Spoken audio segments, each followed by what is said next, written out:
Okay, it's one of the wonderful things about doing the chanting like that. You straight away you understand why it's so powerful to do chanting in English, right? You can actually feel the kind of the importance of the sutta. It's very beautiful and kind words, nice words, and once you understand it in English, it sort of goes into the heart much more deeply. You can reflect on it.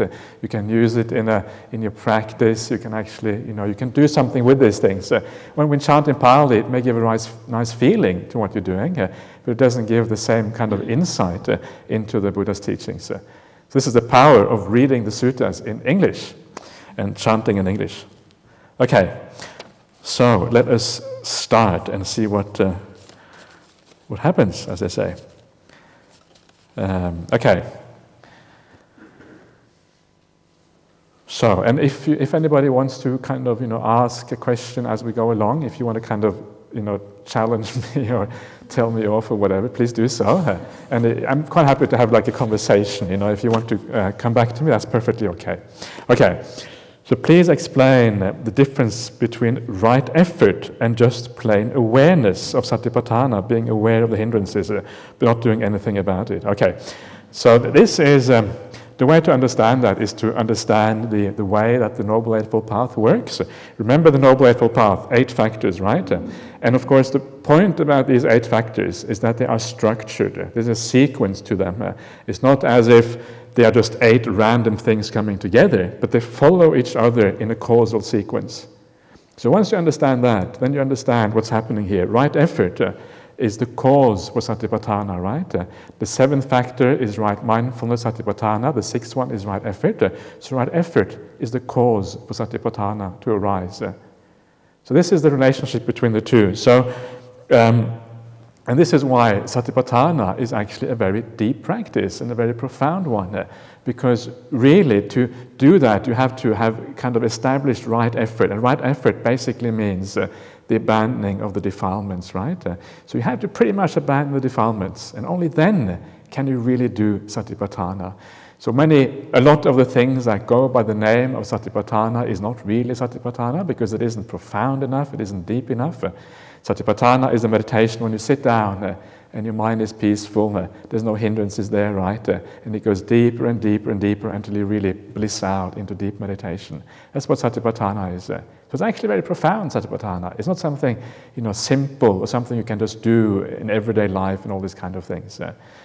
So what is right effort then? And again, if you remember the way the Noble Eightfold Path works, right view, right intention, then you have the 3 factors of virtue, right, coming after that, the speech, action, and livelihood, and then comes right effort. And this shows you what's happening here. What's happening here is that first of all, you purify the basic things, right, speech and action and livelihood. I say basic, actually that's pretty hard already, but at least it is more basic than what comes afterwards, right? So you start with that. Once that is purified, then right effort comes in. So right effort then is working with the mind. So that is actually purifying the mind directly, not just through your actions and your speech, but directly working on the mind. So that is like, it's things like you want to overcome anger, right? So how do you overcome anger? Well, you practice a bit of metta. Sometimes it's not enough to practice metta. Sometimes you have to use reflection to overcome anger. One of the very interesting suttas that I like to quote is from the Anguttara Nikaya 2. It says there is two types of what is it? Bala. Bala means power. There's 2 types of powers in the practice of a Buddhist. And one of the powers is a power called patisankhana. It means the power of reflection. And the other one is the power of bhavana, which is the power of development. Now, bhavana is the usual word for meditation, right? And that is defined also as the jhanas and all these kind of things. But the other one, the patisankhana, power of reflection, what is that? Well, that actually is the abandoning of the problems in the mind, abandoning of the defilements. It's very interesting. Abandoning the defilements happens through reflection. And not so much through meditation practice itself. Meditation practice is something very high on the kind of the scale of things. And only towards the very end, does meditation come in. And before that, it's reflection, which is the most powerful thing in overcoming the hindrances and the problems of the mind. So if you want to overcome anger, you have to reflect wisely. You have to know how to perceive the world, how to look at things, right? Why do you get angry? Or why do you get upset? Because you are looking at things in a certain way. You're perceiving something in a certain way. You are seeing the negative in something. You're seeing the bad side of something. So it's a matter of perception. Perception is the problem. So you need to learn to look at things in a different way. And this is the power of reflection, right? And this is what right effort is about. So right effort is learning how to reflect in the right way. Reflect in a way that takes you away from the defilements and takes you towards a pure mind. And then, when that starts to work, and this can take time, right? It depends on the person. Some people come into this world and they already have very pure hearts. People are so varied. Some people have lots of defilements. So those people with more defilements, it will take longer. And those people who have less, it will take less, of course. It all depends on where you're at on the path, but this is basically what you have to do. And then, when the defilements are basically gone, it is only then that you have like a sense of real awareness, right? Awareness can only be there when the defilements are absent, because the defilements are precisely the things that take you out of the present moment. Desire takes you into the future, or perhaps into the past. Anger is exactly the same thing. Defilements always take you out of the present moment. So you can only be fully aware in the present moment when the defilements are gone. So that's how right effort leads to right mindfulness, right? Overcome the defilements, then mindfulness is possible. Then you can actually do these kind of practices. Tanya?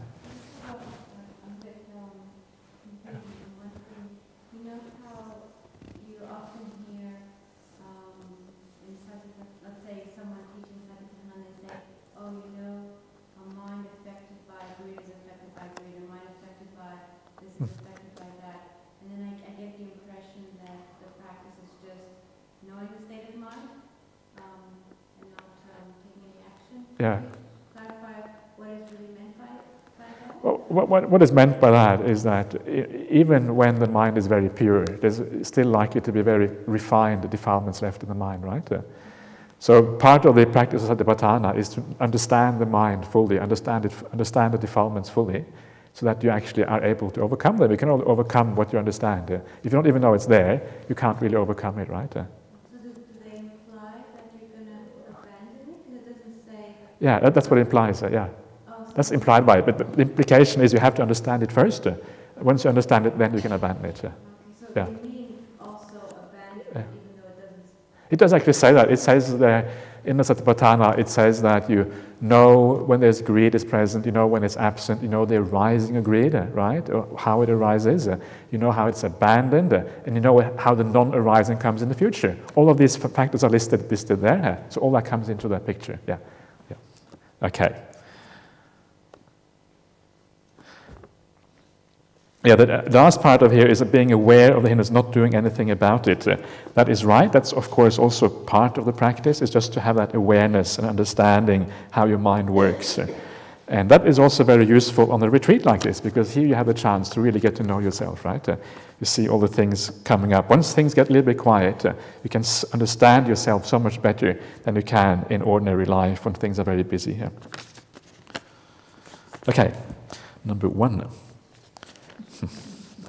Okay, so this is a tissue paper. That's very, very frugal. That's very nice. Okay. So, dear Ajahn, please advise us as to how we can continue with our practice after the retreat.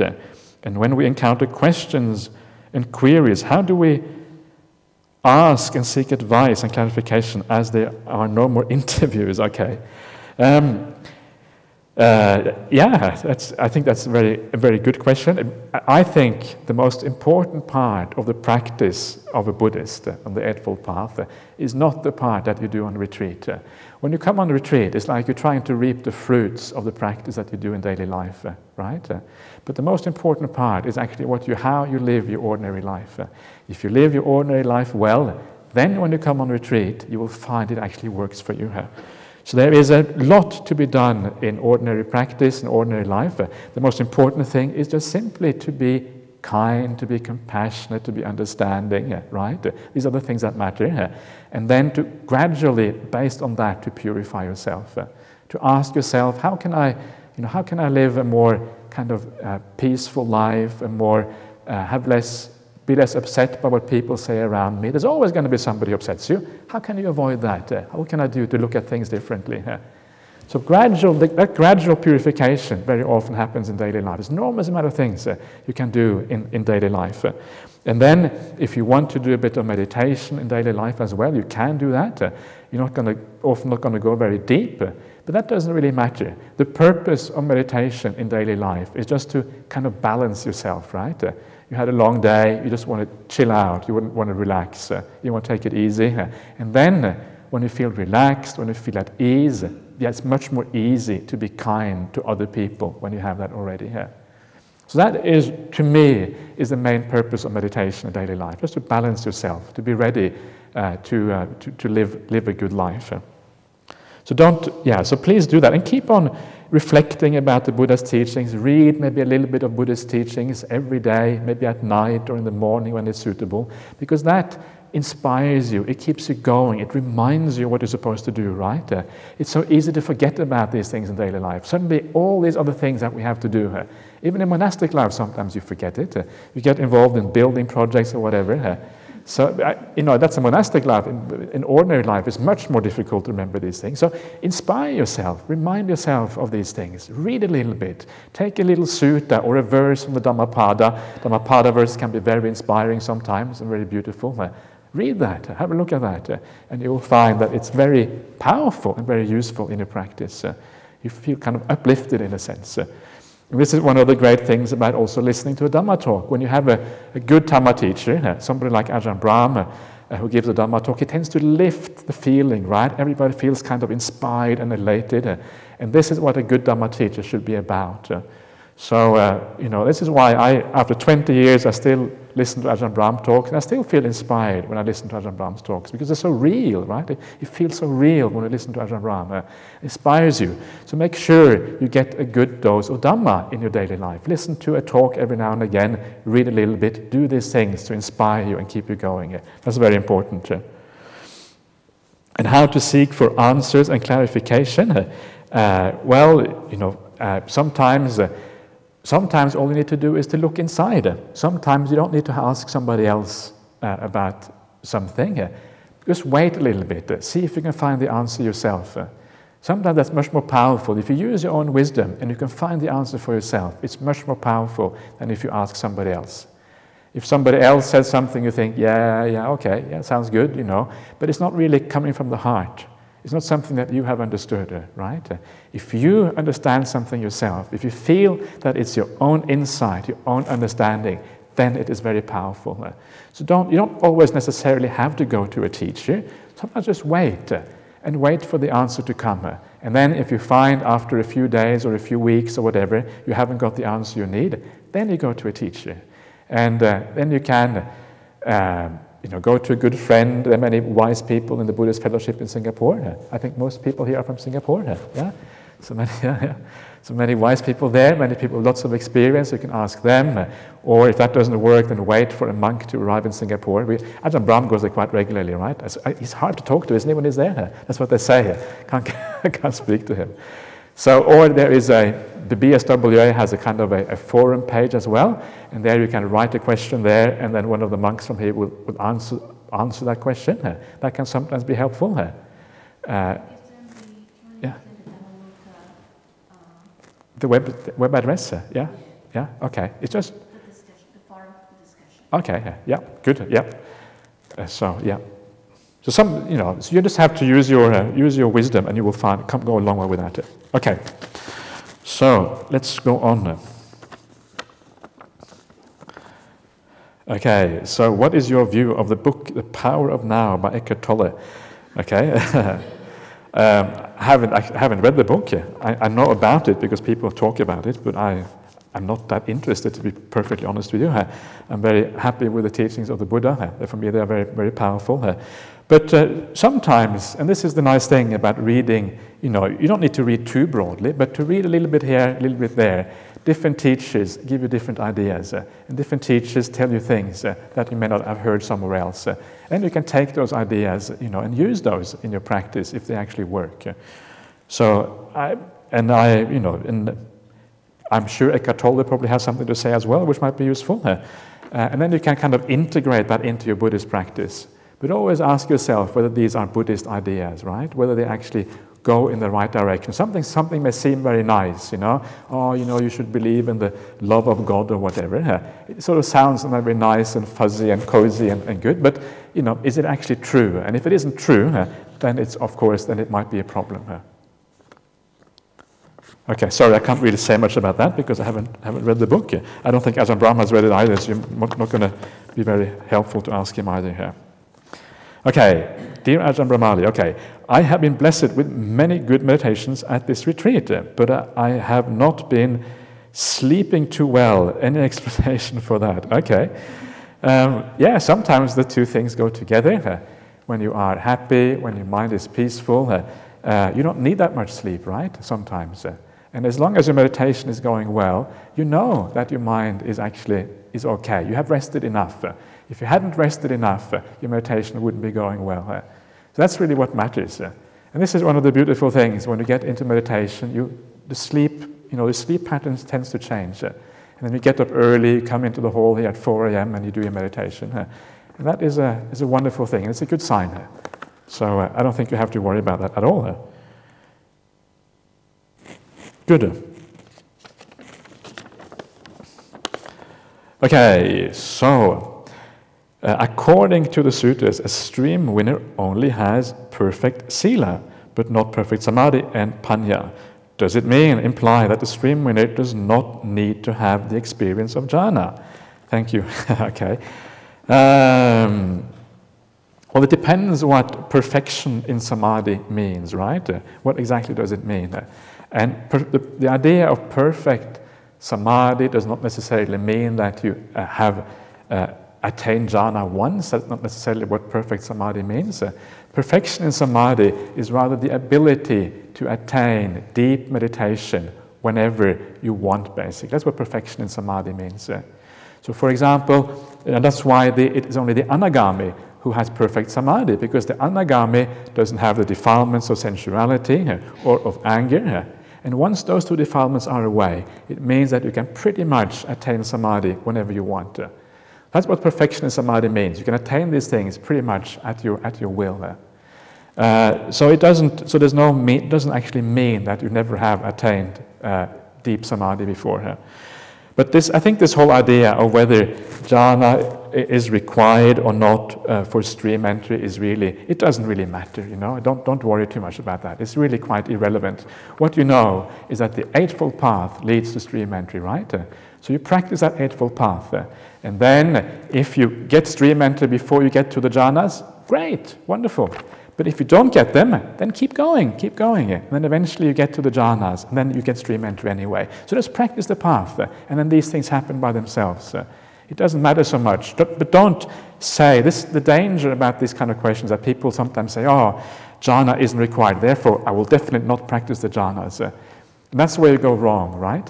Because by saying that, you're saying, I will not practice the full Noble Eightfold Path. And that is where the problem starts to arise. So that is what people often want to know. They want to sort of hear that I don't have to practice these things because they're so hard to attain, they think. And that's where I think tends to come from very often. So don't worry about that. Just practice the Noble Eightfold Path. And gradually you go in the right direction. And then jhana, stream entry, hopefully all these things will then eventually happen. That's the idea anyway. That's the plan.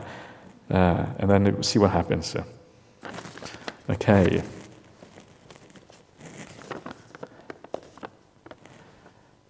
Okay, dear Ajahn Brahmali, it was warm today, so I meditated in my room in shorts.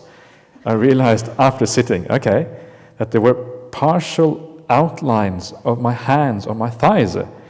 What is this due to? This is the picture of the left side of the outline.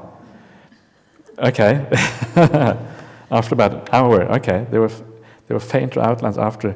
Okay, so I don't know. I guess were you resting your hands on your thighs, presumably, and then you had outlines afterwards. Is that what you mean here, or did they just appear by themselves without any kind of?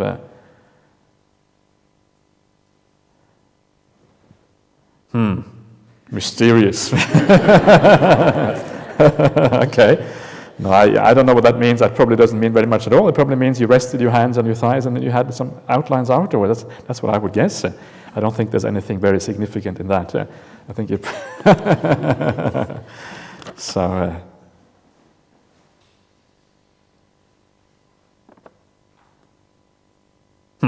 Okay. Let's go on. Okay. Dear Bhante, when we die and are reborn, do we have a similar character or not? For example, someone who is very selfless in this life, will they be selfless in their next life? Or can it be that they are reborn as a very selfish person? Please elaborate. Okay. Well, the answer to that, remember that what goes on from one life to another one is the mind, right? The mind goes on from one to the other one. So the mind is just like in this life. Now think about how does your mind change over time, right? It changes gradually. Okay, you may become kinder over time, you may become more selfless over time, but it's a very gradual change. And it's exactly the same thing with the mind when you go from one life to another one. The mind goes on, so you take with you all the characteristics you have in this life. You basically take them with you from one life to the next one. And this is why it is so important, right, to develop something. If it was like you just got reborn in a new life and suddenly you had all these different traits, then there wouldn't be much point in developing things in this life because you lose it all again. The point, you bring these things with you.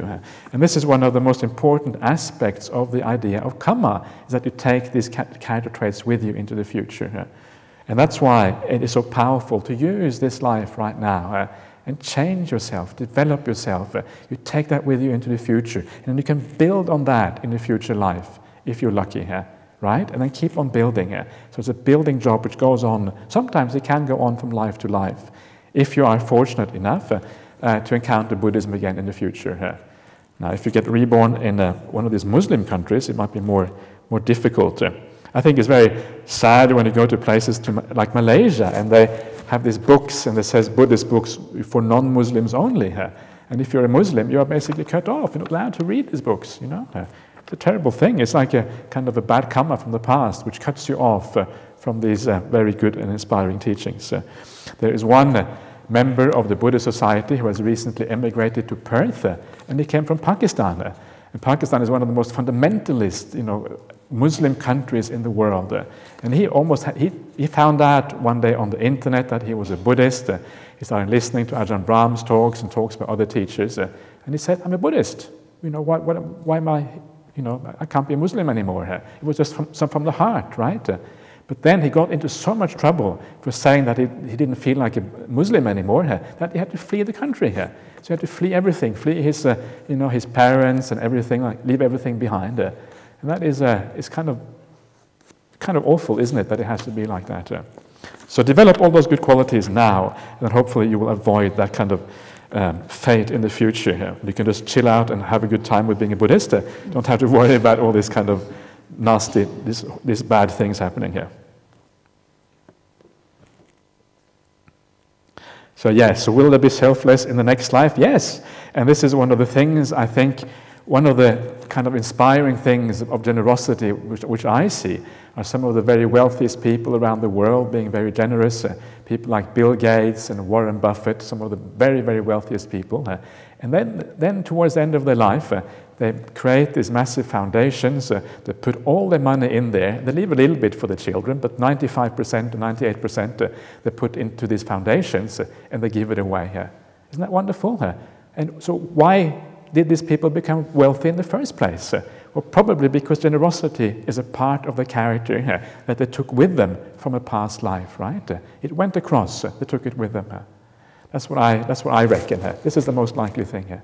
So you build up all these wonderful qualities and you take them into the future.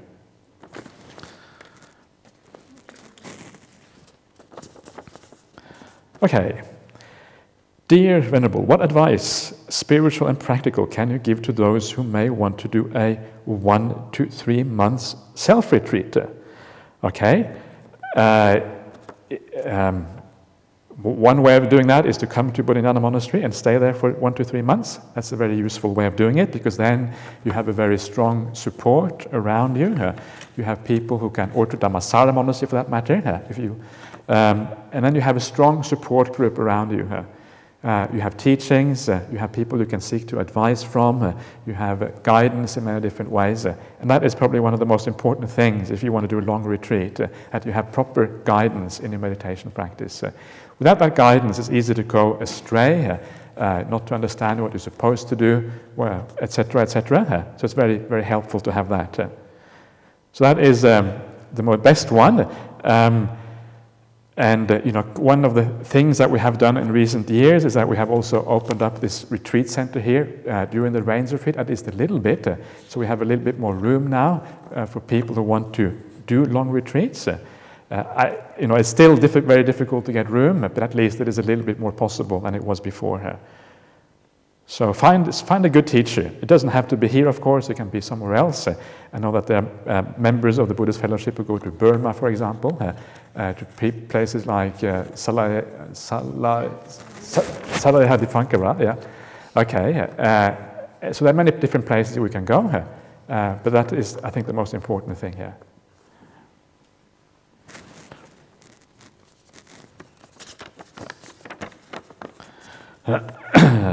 Okay.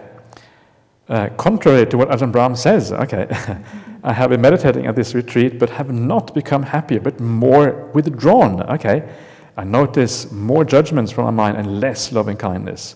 Why is that? Okay, well, the reason is because you are not really enjoying yourself, right? That's the reason. If you really enjoy yourself, if you have a good time, you become less judgmental. You become more. So you become more at ease with people around you. And this is quite natural, that these kind of things happen. It's quite natural because you are changing your lifestyle, right? You're going from a lifestyle which is very different, very busy, where you have people around you all the time, where you have family who support you, to suddenly kind of being left to your own devices. So because of that change, it can be quite challenging to do a retreat for many, many people. I think the Buddha himself says that solitude is difficult. It's very difficult to delight in solitude, and very few people have that ability to delight in solitude. It's hard, and it's particularly hard if you're used to if you come straight from a very busy life outside. So don't be too surprised if these things happen. What you then have to do is you have to try to find some skillful ways of kind of lightening up a little bit, right? So if you feel that these things happen, try to find ways of lightening up a little bit, whatever that may be. Go for a walk. If you have a friend here on the retreat who you maybe can have a chat to or whatever, that might be a good thing to do if it gets too difficult. So you have to try to find something. Go and have a cup of tea and just chill out and just look at the sunset or whatever, This is the kind of stuff. Just learn to enjoy yourself. Learn to relax. Learn to have a good time. It's so important to have a good time. And one of the things that happens is that you're kind of turning off the tap of sense pleasures like that, right? Suddenly there's nothing to distract you, or at least much fewer things than I used to. So because you're turning off the tap very rapidly, it means that there's like a shock to the mind.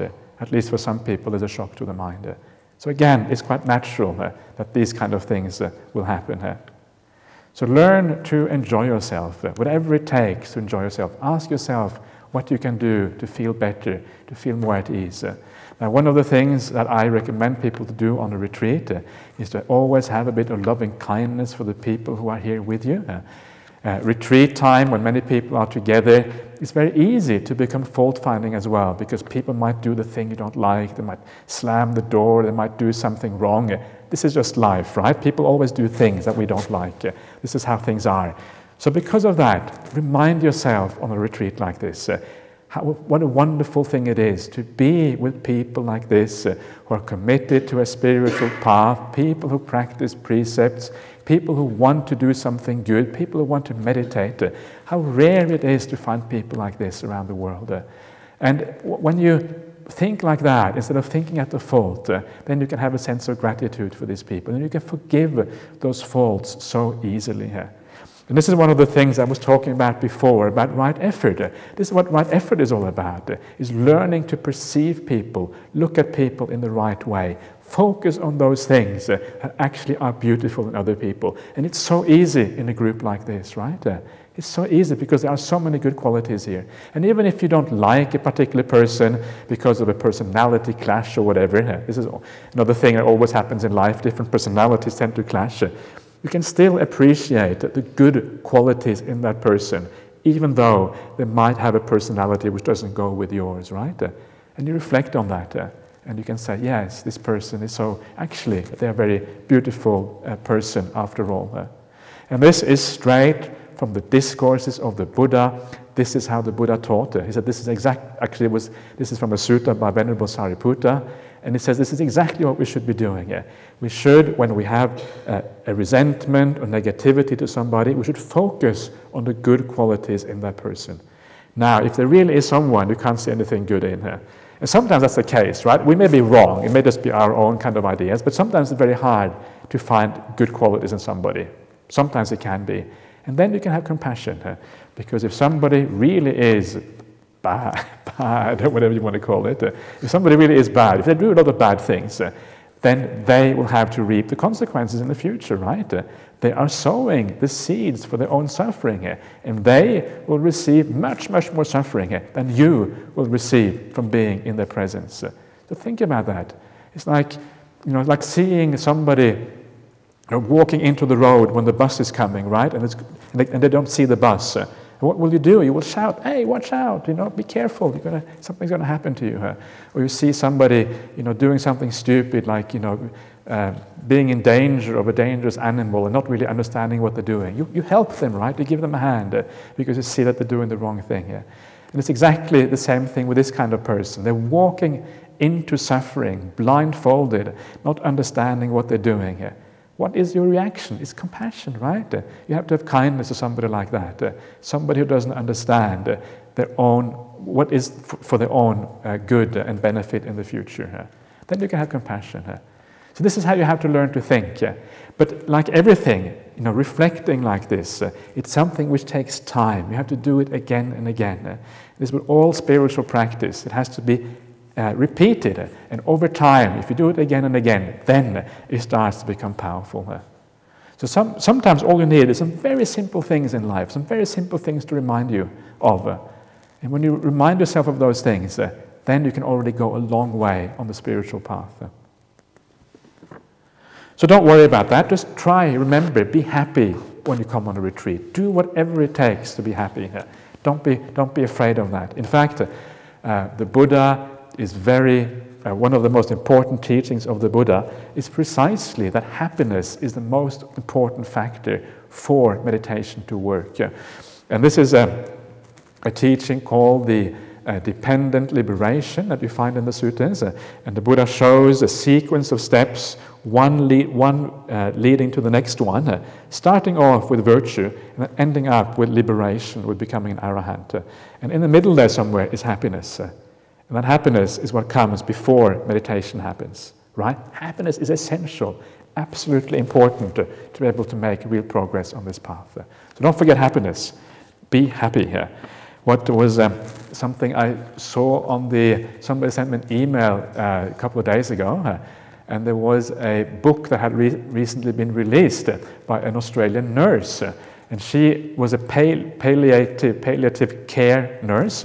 In other words, she was caring for the people who were dying and who had pains and that sort of thing. So she has been speaking to hundreds and thousands of people who were dying. And she was talking about the 5 regrets that people have when they die, because she knew so many people who were dying.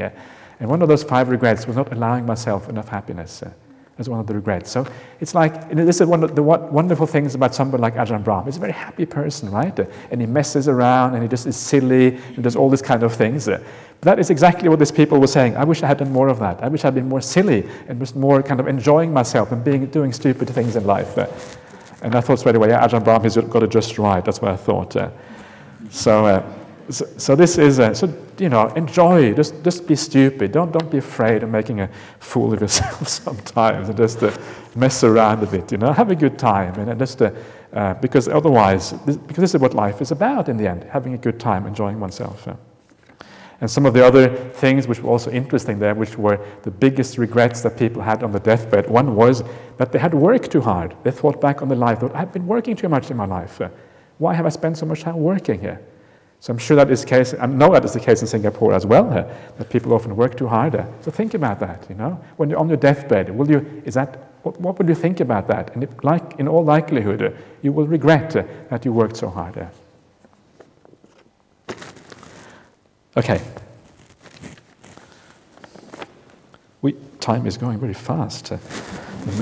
Many questions here. Sorry? The whole night, yeah. Okay, yeah. We'll see what happens. Re-aging, okay.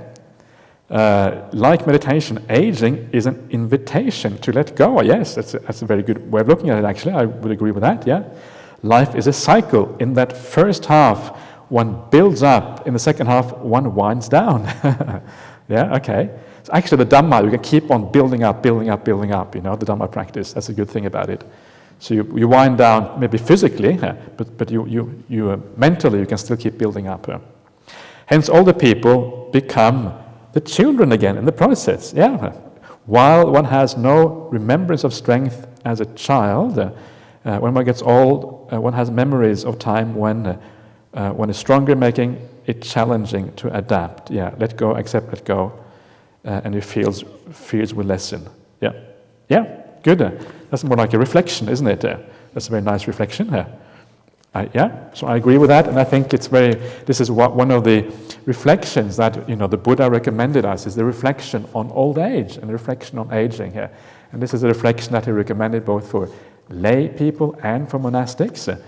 And it's very useful because if you have that in your mind already when you're quite young, it means that it doesn't come as such a shock to the system when you become old. You're ready for it in a sense, right? So remember, I will get old. Okay, so I better spend my life wisely or whatever. This idea of remembering these things, that it calms you down a little bit. It makes you more sensible. It gives you more clarity about life when you think in this way. Yeah, so that's very nice actually. Aging is an invitation to let go, and I would agree with that. And the more prepared you are for that, the easier it is to let go when you get older. How do you prepare for that? By creating as much goodness and happiness in your life as you can now. This is one of the great benefits of the Buddhist path. It makes you independent. It makes you free of all the things in the world. One of the problems for most people is that we're all tied into this network in the world with people around us, with all these pleasures. And because we are tied into this network, this is called attachments, this network of attachments. When something gets cut off, it's painful. But the spiritual path weakens all those attachments by its very nature. Why? Because when you practice a spiritual path, your sense of contentment and happiness comes from inside of you. Gradually, this is the whole purpose of the spiritual path, is to gradually lift your mind up so you feel more and more content. And when you have that contentment inside, the world outside cannot do so much to you anymore. It doesn't matter so much what other people say to you. It doesn't matter so much, even if somebody close to you dies, it might still be painful, but not as painful as if you hadn't developed your mind. So it makes you more independent, makes you more free of all these things in the world. That's what freedom is about, right?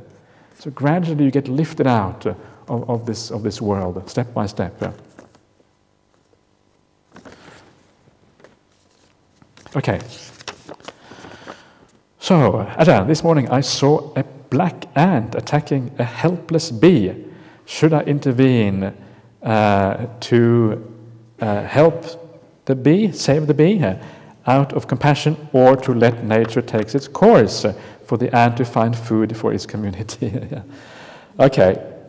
I think in that kind of situation, it doesn't matter. You can do either thing might be okay, right? The problem in that sort of situation is sometimes you get upset with that ant. Oh, that ant, you shouldn't be doing that. You're kind of hurting the bee. But that is also not quite right? Because the ant is just doing its thing. The ant is doing what it has to do to survive, to get its food, as you say, for its own community. So it's no point in getting upset with the ant either. And sometimes the bee might be dying anyway. That's usually why it's sitting on the ground. That's why what I have noticed at my kuti, usually a bee, when it's just sitting there on the floor, usually it means that it's on its last legs anyway. So it depends on the situation. Sometimes if it feels right and it feels like the right thing to do, then help the bee. Other times it might just be right to just let it be. So just go with your natural feeling. What feels right? And if you feel that there's a bit of kind of anger with that ant, then don't worry about it. That you're coming from the wrong place probably. So know your feelings. Know where you're coming from. Know what is driving you. What is motivating your actions. But there isn't really any right or wrong in this kind of situation.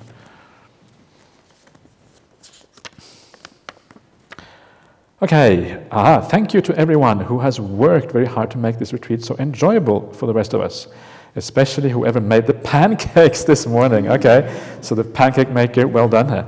That put a big smile on my face. May you have a nice meditations for all your kind and thoughtful actions. Now that is a nice note, isn't it? That is sadhu, sadhu, sadhu. So this is the way to think. When you think like that about the people around you, then you're going to have a peaceful, nice retreat. This is the kind of the right attitude. It's a very, very, very good. So well done. Okay, dear Ajahn, what happens to the mind after we die? Okay, this is similar to the previous question. And the mind goes on, right? According to the Buddha's teaching. So it just continues. And of course, the idea here is that whatever you have done during your life, one of the things that you often hear about when people die is that they have what they call a life review. They reflect on all the things that they have done in their life, and it often comes up when people have near-death experiences. And then in the suttas, sometimes you see the way that the death experience is explained in the suttas. And I think it's a bit metaphorical, but in the sutta, somebody dies, and then they go to this yama. Yama is like the lord of death. I don't think this is literal, this is meant metaphorically. And then the yama asks the person, well, why did you do these things? I mean, you are a grown-up person. You should have known better than doing all these nasty things. And, oh, no, I didn't understand. I was, please have mercy on me. So he, becomes worried because he understands that something dangerous is happening. And of course, what yama is doing, basically, he's reminding the person of his life. It's like a life review, right? Similar kind of thing here. It's almost like you see that life review also in the suttas, in a sense. And that's what happens when you die. Your life comes back to you. And because your life comes back to you, you judge yourself. And then when you judge yourself, and that is how you then tend to get reborn in accordance with that judgment. What do you feel about yourself? Do you feel that you deserve a happy rebirth? Do you feel that you deserve happiness? Or do you feel that you deserve to be punished? Right? And this is just how the human mind works. And sometimes it's very difficult to forgive ourselves. It is nice, of course, the teachings about forgiveness are so important to learn how to forgive. And if you can do that well, then at the moment of death, you can probably also forgive yourself. But it's not easy. And the reason it's not easy is because we have a sense of self. That sense of self is what makes the judgment of us. That judges us, and then it says, you deserve to go this way or that way. As long as we have a sense of self, it's not so easy always to forgive. So the best way then is to avoid all those bad actions in the first place, so that there isn't that much to forgive when the final hour comes. And then when you see your mind and you see what you deserve, then you tend to go in that direction. The other thing that happens is that during a whole life, you actually create your own mental state, right? If you do a lot of good things, your mind is bright, it's light, it's easy. And the light and bright mind tends to go to a light and bright place. Whereas a mind which is very heavy or worried because you've done bad things, a mind which is kind of a little bit dark perhaps, or however you want to look at it, tends maybe then to go down, because it's almost like attracts like, right? Just in this life, if you think about this life, your character tends to get attracted to similar kind of people, right? So you tend to hang out with similar kind of people. It's a similar kind of thing here. You get attracted to those people that are similar to you. It's one of the things the Buddha says in the suttas. He says that all the monks that sort of hang out with Venerable Sariputta, they're all the kind of the wise monks, right? Or at least they're interested in wisdom. The ones that are interested in psychic power, they are friends with, or they're disciples of Mahamoggallana. Those who have a lot of learning, they're friends with Ananda, etc., etc. We tend to kind of group according to interest. And that's why this is a wonderful group. Everybody here coming together to meditate, we have a similar interest, and that's how we come together here. So that's a rough idea of how I understand the dying process. So, okay. Dear Ajahn, what happens if a monk grows old or is sick in Bodhinyana? How is he supported? Okay, that's a good question. We already have a few monks who are not who are in reasonably good shape, but who are slowly getting older. We have at least a couple of monks who are over 70 or just over 70 years at Bodhinyana Monastery. And it looks like monks that seem to be able to last a long time. They're very kind of tough characters. They kind of hang in there. So hopefully, I think what we might do is that we would probably allow them to stay wherever they want to stay as long as they can, and then gradually move them closer to the central area so it isn't so far to walk. And eventually, we may have to have like a kind of a place for the old monks when they really kind of fall apart towards the end. So maybe one of the things that we have thought of sometimes is we have the women's block at Bodhinyana Monastery is very handy, very convenient, very comfortable. So maybe in the future we have to move one of the old monks in there, perhaps. That is one of the possibilities that we have been thinking of. And now that we have Jhana Grove, and that we have a place for the ladies to stay anyway if they want to come here and practice. So that's kind of the thing. I also heard some rumors that there was a place in Queensland on the east coast of Australia that we're actually building some kind of accommodation specifically for old Buddhist monks and Buddhist nuns. So maybe that is also a possibility. Maybe there comes a point when you just can't stay in the monastery anymore and you have to go to that sort of accommodation. But we will see what happens. I think many monks, they would just like to die in the monastery here. So that's kind of their idea. There's one monk, he wrote this elaborate thing, this page saying how he wanted to die in the monastery, and he got Ajahn Brahmali to sign it on the bottom. He promised that he could die in the monastery here. So it's quite nice, isn't it? You don't want to go anywhere else. So okay.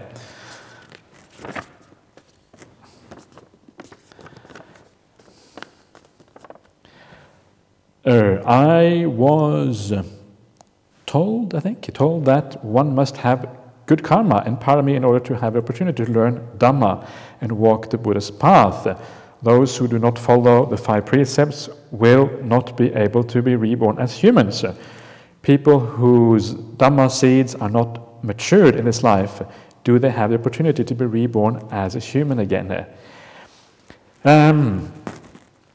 It depends. I mean, this is very individual. Depends so much on the person. There are so many different characteristics that people have. Dhamma is only one factor, right? What about somebody who is a good Christian? What about somebody who's a good Muslim? What about somebody who's a good atheist, a good free thinker? I think you call them in Singapore. Aren't they also going in the right direction? And I think the answer is yes. Very often they are. So it's more about your general character than it is about whether you are a Buddhist or not, whether you go through a good rebirth. I think it's very helpful to be a good Buddhist. I think the Buddhist teachings are very powerful in purifying so much of our character. But anyone really has a chance to do that. You don't have to be a Buddhist. The main reason for being reborn in a bad destination, not as a human, is because you don't practice morality. That's the main reason. So it's virtue is what really matters. The other things are not so important. So virtue is certainly important.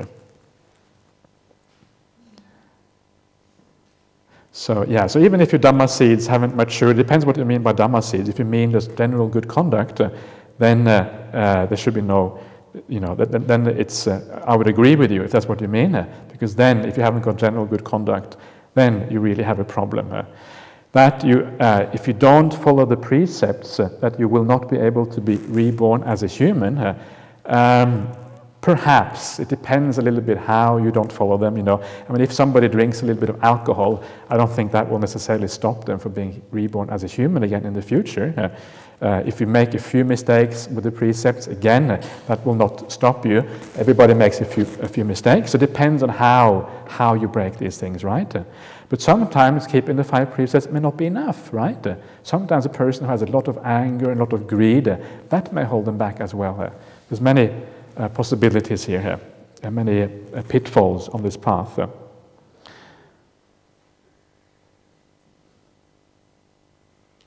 So just keep on practicing, doing the right thing here, and then you will be doing the right, going the right direction. One of the interesting suttas that I remember from the Anguttara Nikaya is where the Buddha talks about learning the suttas and the importance of learning the suttas, or at least understanding Buddhism in a good way.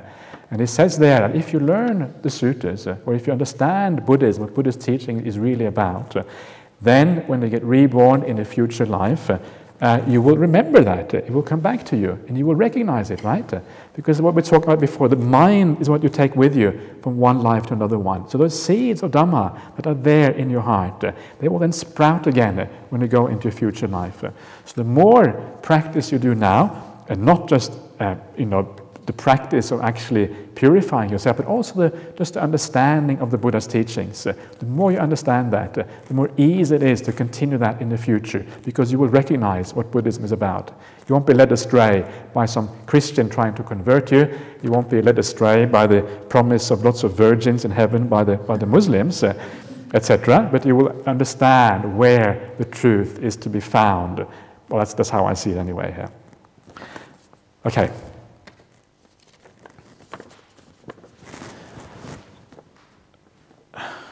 Okay, in many Thai monasteries, monks give away amulets to their supporters or lay followers as a form of protection.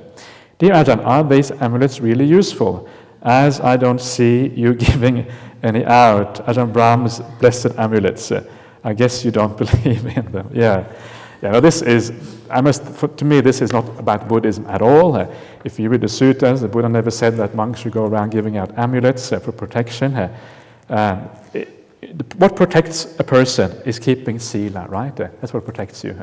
If you have good virtue, then you have a certain degree of protection. And that is the most important thing here. So keep virtue, that's what really matters. The reason people want amulets is they want shortcuts in life. They want some way of being protected. They know that they're not really being moral. They know that they're a bit of a scallywag. They know that they're doing all kind of dodgy things. But still, they want to be protected. Still, they want a good rebirth. And this is the problem for most people. They want shortcuts in life. But there aren't really any shortcuts, right? You've got to do the work. You've got to do what is required.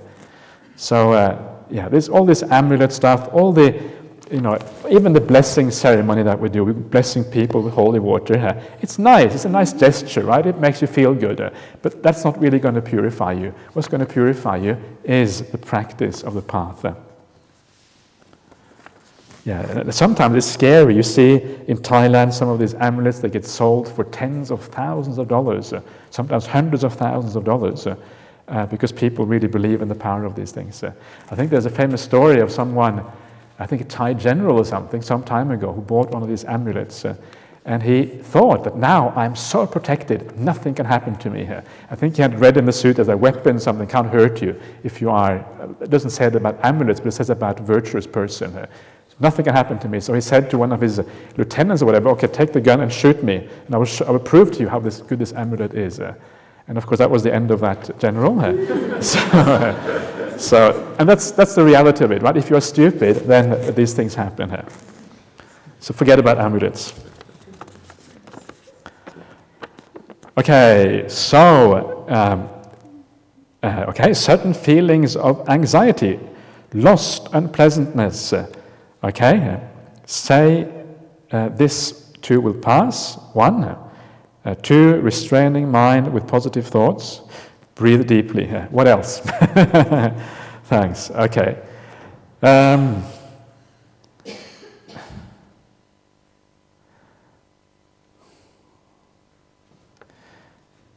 So I don't really. It depends on what these things coming from, right? And what they are. And one of the things that is always very important to do, and this is what I was talking about before, is the power of reflection and the power of investigation. Why are you anxious? What is the cause of anxiety? Where does it come from? And if you're able to be aware, if you're able to watch your mind, you will see what causes these things to come into existence. You will see that there's a certain thought, a certain perception, a certain way of looking at things that will give rise to this anxiety. And that then gives you the clue to what you have to do to overcome it.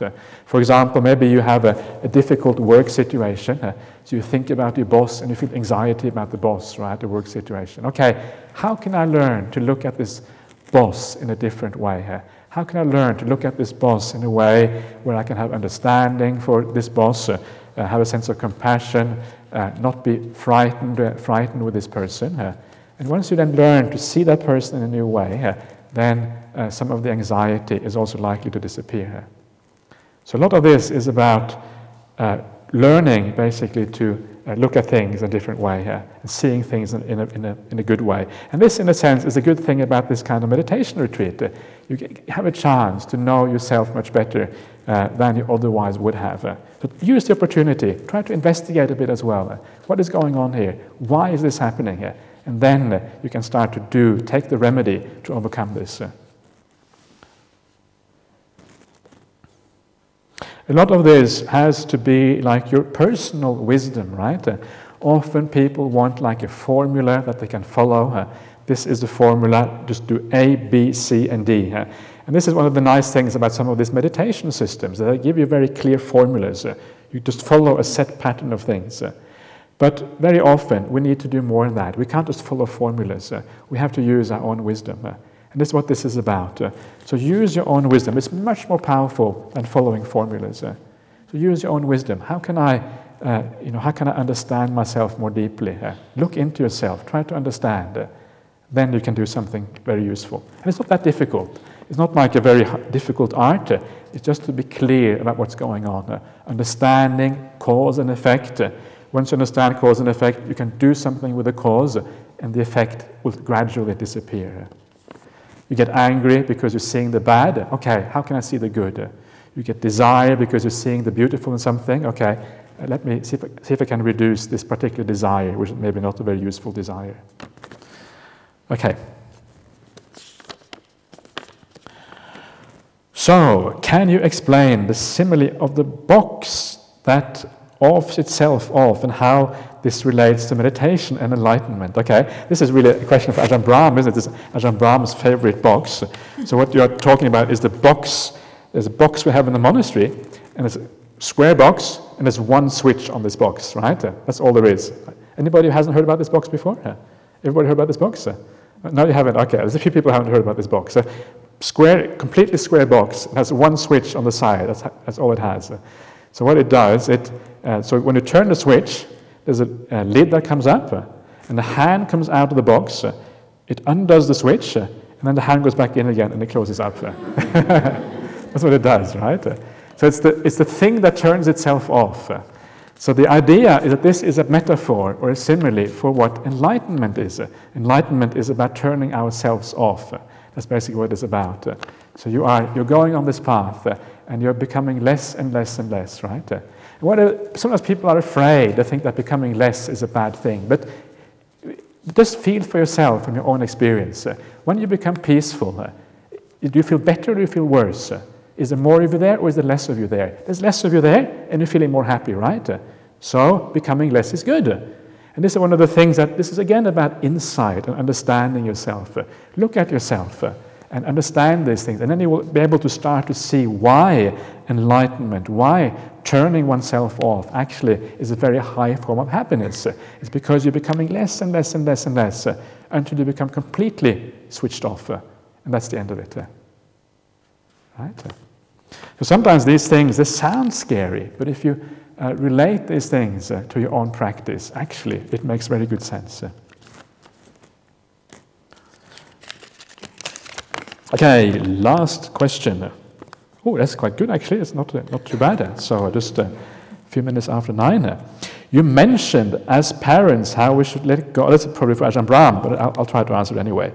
You mentioned as parents how we should let go of our children. How can we, as children, view and treat an aging parents? Okay, so how can we as children treat and view an aging parents? It can be challenging here. On the one hand, they want independence and on their own way, and on the other hand, they become less and less able to cope with the physical demands of life. Need help, but don't admit it. Yeah. How do we help them and keep our sanity? Okay. Okay. This is one of the things about helping. The best kind of help is you just help because, when you are needed, when you are wanted, when the patient requires. Don't worry too much about what you think is the right help. Don't worry too much about, whether you think they need help or not. Just be there when they need you. Be there when they require it. That's the most important thing I think a child can do. To be there for the parents when they want you to be there, and not having some kind of view about what they actually need. And then you can be very, very helpful. And then because that is true metta, right? True metta is just to give selflessly, without considering yourself at all, or considering your own views about these things. So that is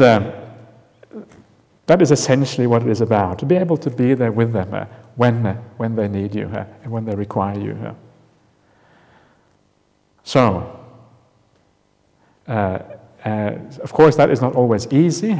It's not easy because of attachments and a long family life. When there's a long family history, there's always problems. There's always kind of, we press our buttons when we meet each other. I know that. I've been a monk for 20 years. When I go back and visit my parents, it's like you're a teenager again with your parents. Well, not quite. My parents actually respect me very well. But it's a little bit like that, right? Because you have all that history there. So but that's okay. Parents are just parents. They're just people. And for your parents, you have always been their child. And because you've always been the child, they will always treat you like a child. Okay, so shrug your shoulders. It's okay. It's not an issue. And just accept them for what they are. They're not perfect. They have their faults. And try to see them for what they are. And then you can accept them. And then you can have kindness. Then you can have compassion. Then you can move forward in life. And remember that for me, one of the really beautiful teachings of the Buddha, which often is overlooked, and that is in the teaching of right view, where the Buddha says that one of the aspects of right view is that there is mother and father. And right view is about karma and rebirth. So what the Buddha is saying here is that parents are a very powerful field of merit. You can make lots of demerit, you can make lots of good merit with your parents. So make sure that you are very careful how you treat your parents. Do what you can to help. Do it in a nice way. Not obtrusive, not intrusively, not too little either. Just right. But make sure that you use that opportunity to be kind and helpful to your parents. It's a very, very powerful field of merit. And that's also you see in the suttas. Killing one of your parents is one of those terrible crimes that lead to a very bad rebirth straight away, right? It shows you again the power of actions towards your parents. So use that opportunity, use that chance to do something positive for your parents. Understand them as human beings, understand that they have their limitations. Once you understand that, you can start to forgive them for whatever. We all have things to forgive in family life. Forgive them, and once you start to forgive them, you can come from real kindness and real metta in your relationship with your parents. Okay, so I will stop there. Any last questions before we call it a night? Everybody happy? Anybody miserable, unhappy? Dana, Tanya? Yeah? Could you define virtue? Define virtue? Since there's trainers in there and... Yeah. I don't read that much. Virtue is purity of mind, that's virtue. So is awareness just our state of mind and how peaceful it is? Well, virtue is many different things. It's like there's a superficial kind of virtue, which is the external virtue, body and speech. You can force yourself to be kind, at least try to be kind, even though your mind is impure. But the real virtue is the virtue of the mind. When the mind becomes pure, that's the real virtue. So basically, the lack of two first hindrances: the sense desire. And anger is the most important one for everyone. Anger is the most important one. Second one is sense desire. So it's kind of like on the same grade as towards samadhi? Yeah, but that's the whole point, is that samadhi can only come about when you're virtuous, right? You have to be virtuous first of all. You have to have a pure mind. Purity of mind is the path into samadhi, into meditation. Yeah.